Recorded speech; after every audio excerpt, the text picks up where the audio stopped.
Yeah, we're going to assemble our light base. We're going to need two tools, the pliers and the screwdriver. We've got an extension cord that's already had the ends twisted for you. Reinforce that. You might have, maybe one got through packaging or what have you, or maybe you futzed with it. Let's get these things tight. It's going to make a difference. Okay, we're going to put those together. First step is we're going to put through the nut. Then the next step is we're going to put the collar, threaded, bar, tube, whatever you like. We're going to utilize the large hole for this, and we're going to insert that through.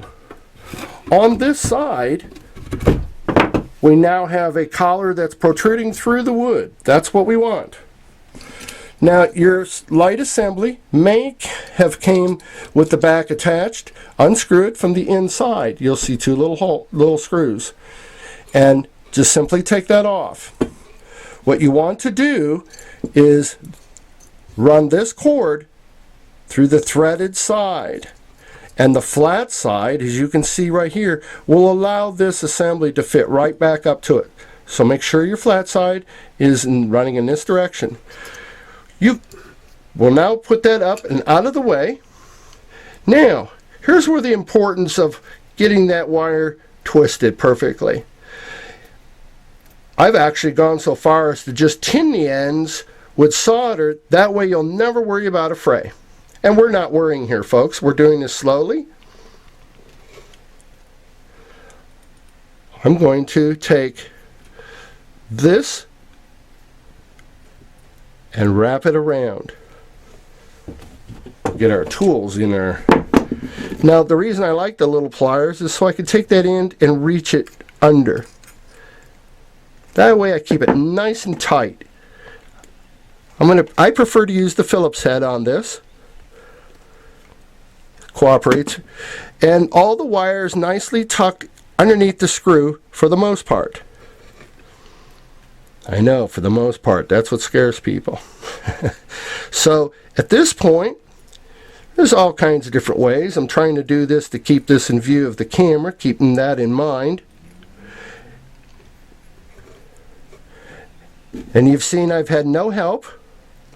It's a fumble finger little possible. That's sticking out a little bit. I'm going to grab my pliers.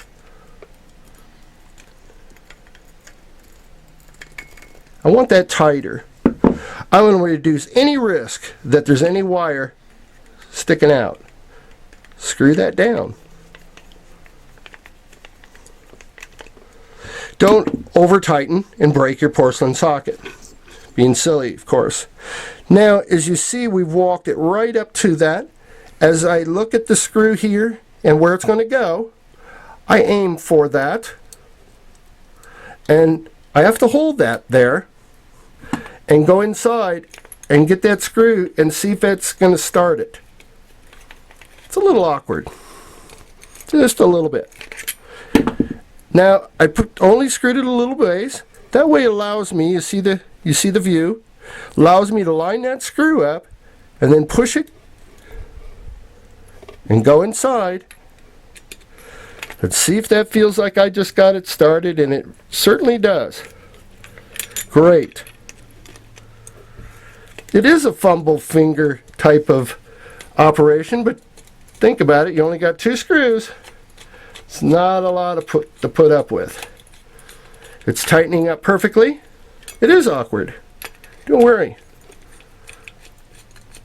We don't tighten up our toasters and everything else, so don't worry. Okay, now at this point, I have a nice solid porcelain socket. Very safe. I'm going to take my threaded rod, and as you see me fingering that right up to the top.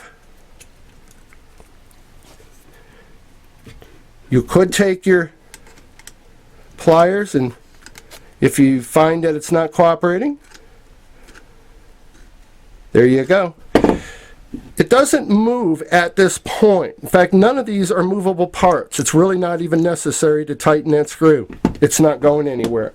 This socket will not be tested for weight bearing or otherwise, other than the lamp itself. So I've got the assembly now, and I'm going to simply feed that through on one side. Here I go. I'm going to walk that right up to that socket, that threaded little collar. And again, this is not a movable part. It's not being asked. There you go. You got a pretty good idea of what that's going to look like now. And pretty solid, pretty solid. So at this point, we're going to screw the lamp into the socket. We're good to go. I like this lamp a lot, more so than the high dollar, high tech. Go figure, and this is just a cheap light bulb. I've got a lot of surface area. I can really accomplish a lot. In fact,